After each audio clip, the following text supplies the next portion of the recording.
School was intended on this continent to be, as it had been in northern Germany, a fifth column into the burgeoning libertarian condition where disenfranchised and oppressed groups were clamoring for some kind of seat at the bargaining table. School was to be a surgical incision into which the class-based management theories of England were to be inserted to interdict the liberty traditions. England's multi-layered social class is simply a modern-day representation of Julius Caesar's advice that when you're overwhelmed by the enemy, you divide them and conquer them that way by setting them against each other. The method was to be by infiltration into the minds of children, out of sight of their parents.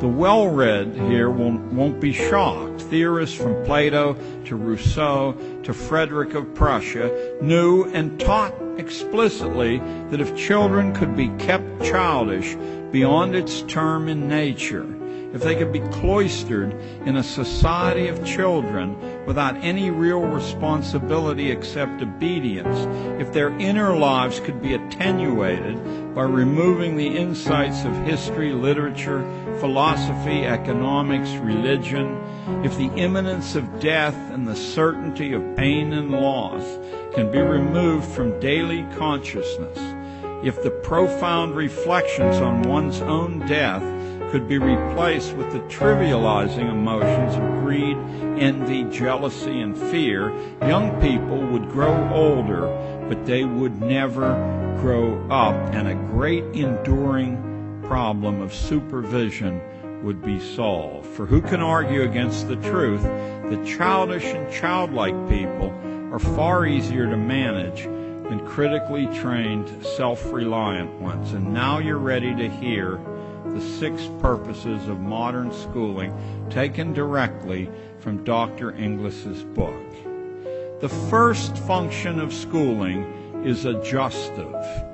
Schools are to establish fixed habits of reaction to authority. That's fixed habits of reaction. Notice that this precludes critical judgment completely. Notice, too, that requiring obedience to stupid orders is a much better test of function 1 than following sensible orders ever could be. You don't know whether people are reflexively obedient unless they'll march right off the cliff. Second is the diagnostic function.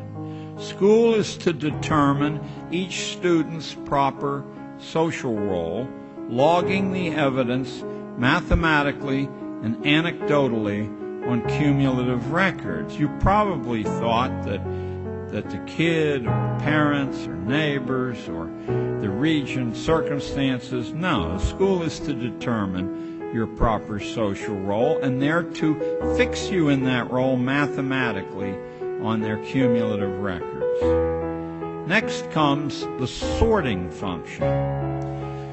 School sorts children by training individuals only so far as their likely destination in the social machine, not one step beyond. Keep in mind, you're not listening to John Gatto.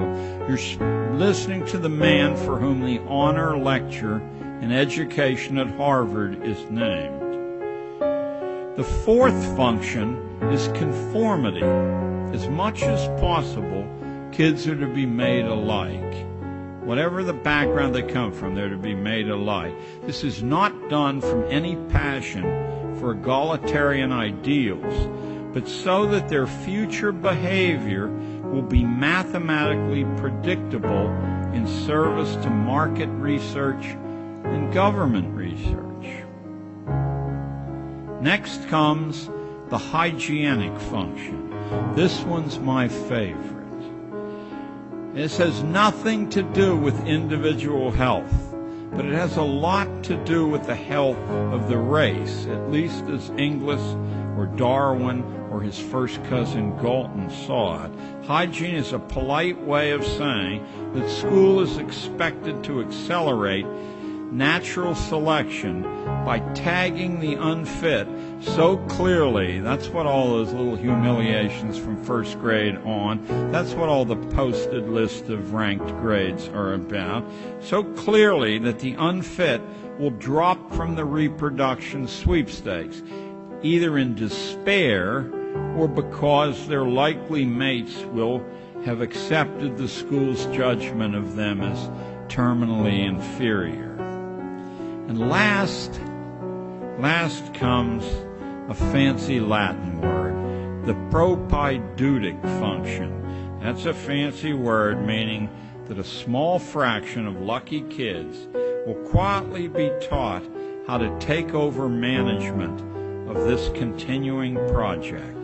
Guardians of a population deliberately dumbed down and rendered childlike in order that government and economic life can be managed with a minimum of hassle.